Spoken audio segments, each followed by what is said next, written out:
तो पहला कदम है जो धर्मेंद्र प्रधान जी का इस्तीफा है।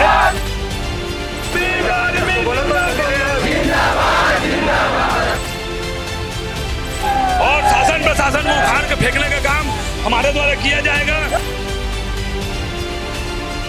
क्या सरकार जवाबदेही लेते हुए नजर आएगी एक एक करके, क्या लगता है आपको? मात्र इस्तीफा दे देने से कुछ नहीं होता है।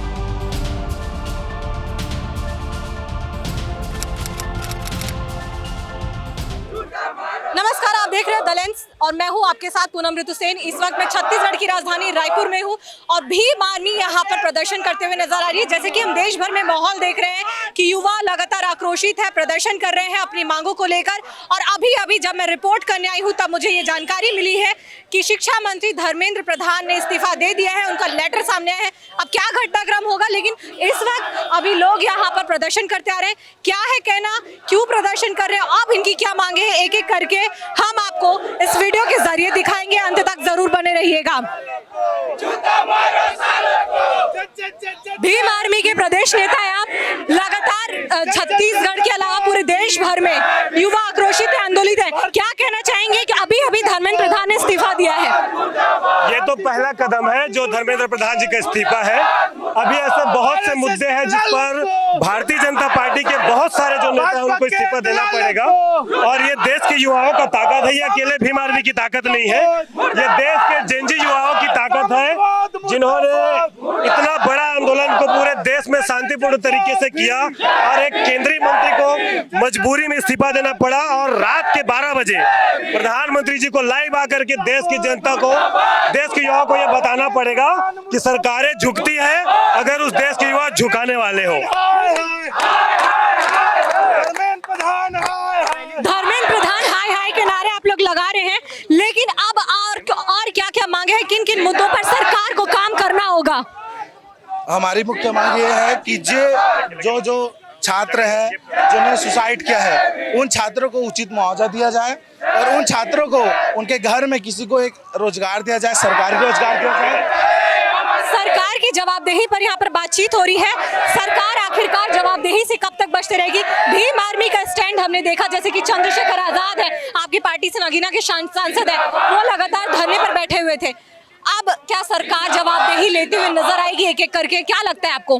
भारतीय जनता पार्टी की सरकार जानती है जब भीम आर्मी जमीनी स्तर में लड़ाई करती है तो अपनी मांगों को, उक्त मांगों को, जायज मांगों को वो मना कर ही रहती है। हमारे बड़े भैया चंद्रशेखर आजाद जो कि सांसद भवन के बाहर में धरने पर बैठे हैं और हमारे मांग को लेकर उन्होंने एक आह्वान किया था 25 तारीख को पूरे छत्तीसगढ़, पूरे देश में प्रत्येक जिलाओं में ज्ञापन देने जाना है और ज्ञापन दे करके प्रशासन को अवगत कराना है कि उनकी उक्त मांगों को पूरा करो, वरना जिस प्रकार से घेराव होगा और शासन प्रशासन को उखाड़ के फेंकने का काम हमारे द्वारा किया जाएगा, छात्रों के द्वारा किया जाएगा, तो उनका हर्षर आने वाले पंचवर्षीय चुनाव में उनका बहुत बुरा नतीजा निकलेगा। इस वजह से डर से अभी पता चला है कि हाल ही में कि उन्होंने इस्तीफा दे दिया है। अगर नहीं देते तो उनको पता चलता कि छात्र और भीम आर्मी के जितने भी पदाधिकारी लोग, सदस्य हैं, वो बहुत आक्रोश के माहौल में है और पूरा देश आक्रोश के माहौल में। देखिए, आप यहाँ पे सभी तख्तियां देख सकते हैं, छात्रों पर अत्याचार करना बंद करो। आखिर छात्रों पर जो 20 जुलाई को अत्याचार हुआ है उसमें दिल्ली पुलिस का जब हमने टेक देखा है वो बिल्कुल अलग नजर आ रहा है। क्या कहेंगे इस पर? ये दादागिरी है मैडम। दिल्ली पुलिस का जो छात्रों के ऊपर अत्याचार कर रहे हैं ये बहुत गलत है। धर्मेंद्र प्रधान को इस्तीफा देना चाहिए और देश के छात्रों के भविष्य के साथ खिलवाड़ करना बंद करे। मैं यही चाहता हूँ सरकार से, देश के छात्रों के साथ, भविष्य के साथ खिलवाड़ करना बंद करे। Thank you.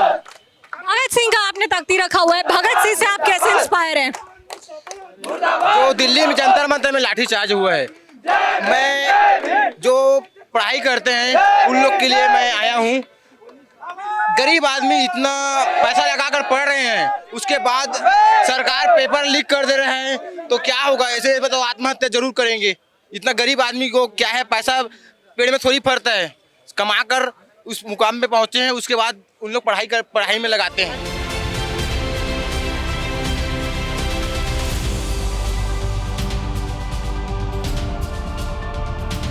दिल्ली पुलिसों के द्वारा मारपीट किया गया और वहाँ पे आरएसएस के गुंडों को भी पुलिस बनाकर लाठी डंडा लेकर वहाँ पे लाया गया था। ये सारी जवाबदारी नरेंद्र मोदी जी को देनी पड़ेगी। और हाल ही में सुनने को मिला है कि हमारे संघर्षों से, छात्रों के संघर्षों से धर्मेंद्र प्रधान ने इस्तीफा दे दिया है। ये हमारे छात्रों की जीत है, लेकिन आगे देखते हैं कि क्या हो रहा है। ये आज हम लोग पूरे कमेटी के लोग आए हैं, ये हमारा ज्ञापन है, हमारी प्रमुख मांगे हैं। जो 22 छात्रों की जो आत्महत्या किए हैं, वो आत्महत्या नहीं है, सरकार के द्वारा प्रताड़ना की वजह से उनका हत्या हुआ है, राजनीतिक हत्या हुआ है। हमारी प्रमुख बिंदु है में मांग है जिसपे छात्रों के जितने भी परिवार वाले हैं उनको 1-1 करोड़ रुपए मुआवजा दिया जाए। और प्रमुख हमारी मांगे हैं जो दिल्ली पुलिस के जो करप्ट अधिकारी कर्मचारी, जो गुंडे मारपीट किए हैं छात्रों के साथ, उन तमाम अधिकारियों के ऊपर कड़ी से कड़ी कार्रवाई होनी चाहिए और जेल जाना चाहिए उन लोग, और एनएसए उनके ऊपर भी लगना चाहिए जैसे हमारे छात्रों के ऊपर लगा है। आपको मैं बता दूं कि दिल्ली में अभी भी हमारे छात्र जो है दिल्ली एम्स में एडमिट है, जिसकी एक छात्र का आंख भी पायलट गन की वजह से लगा हुआ है। इसकी जवाबदारी कौन देगा? नरेंद्र मोदी का जुमला अब हम नहीं सहेंगे। बार बार कार्रवाई के तौर पे कार्रवाई के करेंगे करके जुमलेबाजी किया जाता है, लेकिन इस बार बर्दाश्त नहीं करेंगे। हमारे बीच में हमारे बड़े भी अभी पहुंचे हुए हैं, हमारे प्रदेश के नेता है ओम प्रकाश बंजारे जी, वो भी कुछ आपके साथ बात रखेंगे।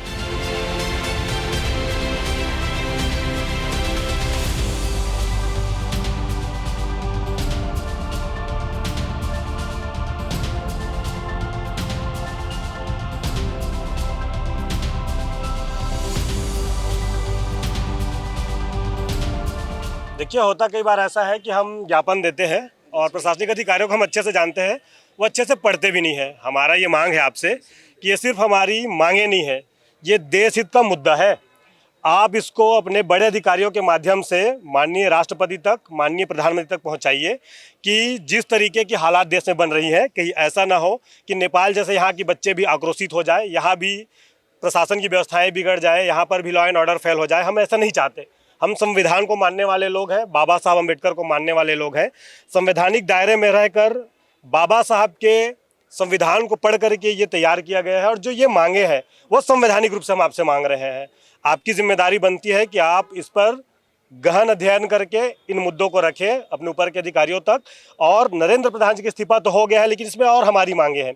जब तक ये मांग पूरी नहीं होती है, लगातार प्रोटेस्ट जो है जारी रहेगा। आज 1 दिवसीय धरना खत्म हो रहा है, लेकिन जब तक प्रमुख मांगे जो हमारी इसमें और बिंदुएं हैं वो पूरी नहीं होती, इस देश में आंदोलन चलता रहेगा।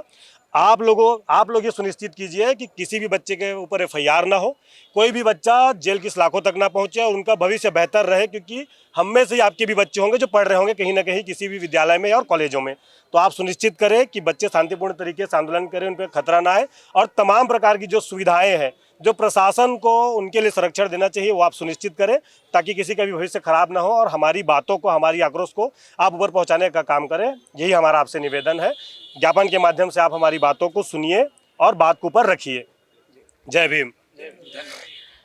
तहसीलदार जी, जिस तरीके से अभी भीम आर्मी ने ज्ञापन सौंपा है और छत्तीसगढ़ के युवा भी अभी भी आक्रोशित, आंदोलित कहीं ना कहीं नजर आ रहे हैं, ऐसे में प्रशासनिक व्यवस्था को सुचारू रूप से बनाए रखने के लिए आप लोग क्या कार्य कर रहे हैं? युवाओं का भरोसा जीतने के लिए अब प्रशासन और पुलिस मिलकर क्या सहयोग कर रही है? अभी जो प्रमुख रूप से युवाओं को जो प्रदर्शन हो रहा है वो तो नीट में जो पर्चा लीक हुआ था उसके संबंध में हो रहा है। उसके संबंध में तो केंद्र सरकार के द्वारा कदम उठाए भी गए हैं और जिले में भी जिला प्रशासन ने विभिन्न परीक्षाओं में एक सेंटर में अब अपना जो जिला प्रतिनिधि होता है उनके संख्या बढ़ा दी गई है। पहले एक प्रतिनिधि को 10 से 12 सेंटर अलॉट होते थे, अब एक प्रतिनिधि को जिला प्रशासन ने केवल एक ही सेंटर अलॉट किया है।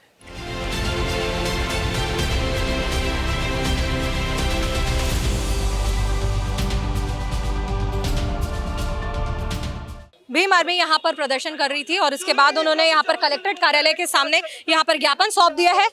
धर्मेंद्र प्रधान का जो शिक्षा मंत्री है उनका इस्तीफा आ गया है, तो सरकार बैकफुट पर है, क्या आपको लग रहा है? अभी भी और किन मुद्दों पर काम करना होगा, क्या लग रहा है आपको? आज हम लोग जो है 25 तारीख को रायपुर के अंबेडकर चौक पे, जैसे कि हमारे बड़े भैया चंद्रशेखर आजाद जी का आह्वान था कि पूरे प्रदेश में, पूरे देश भर में अपने अपने जिला मुख्यालयों पे ज्ञापन देकर इस सरकार का विरोध करिए। और जो धर्मेंद्र प्रधान की वजह से जो लाखों छात्रों की भविष्य के साथ खिलवाड़ हुआ है, उसके लिए जो है आंदोलन किए हैं। आज हम लोग पूरे रायपुर कमेटी के लोग यहाँ पहुँचे हैं। जवाबदेही की बात है, सरकार की जवाबदेही आज इस्तीफे में दिख रही है। क्या लगता है सरकार को और किन किन मुद्दों पर जवाबदेह बनना होगा? क्या लगता है भीम आर्मी का क्या स्टैंड है इस पर?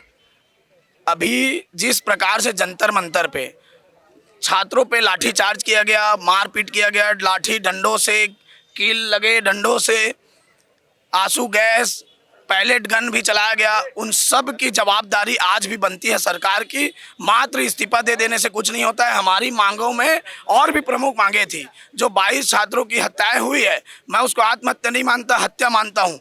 राजनीतिक हत्या हुई है, उस पर जांच हो और प्रत्येक परिवार वालों को 1-1 करोड़ रुपए मुआवजा राशि भी दिया जाए। एजुकेशन सिस्टम को लेकर लगातार सवाल उठ रहे हैं। छत्तीसगढ़ का भ्रष्ट एजुकेशन सिस्टम, और न केवल छत्तीसगढ़, पूरे देश के भ्रष्ट एजुकेशन सिस्टम पर और क्या सुधार किया जाना चाहिए?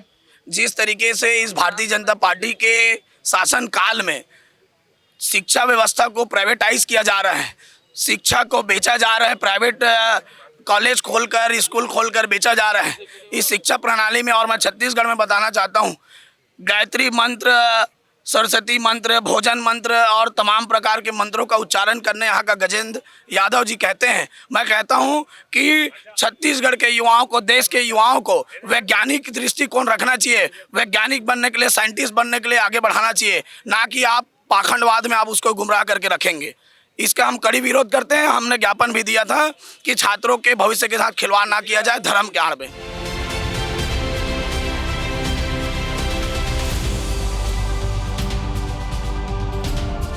तो अभी हमने देखा यहाँ पर प्रदर्शन उन्होंने किया है, ज्ञापन भी सौंपा है, लेकिन अब सवाल कई हैं।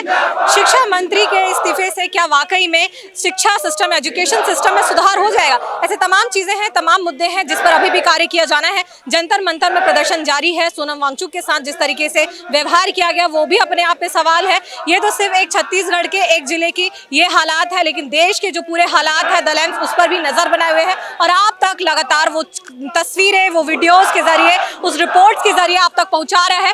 फिलहाल इस पूरे मुद्दे पर आपका क्या कहना है, हमें कमेंट्स के जरिए जरूर बताइएगा। और अपनी वो सभी चीजें, जो बातें हैं, जहां हम माइक लेकर आप तक नहीं पहुंच पाए हैं, कमेंट्स के जरिए आप उन सभी बातों को कमेंट्स में हम तक पहुंचाइएगा, ताकि सरकार को इसी तरीके से जवाबदेह बनना होगा।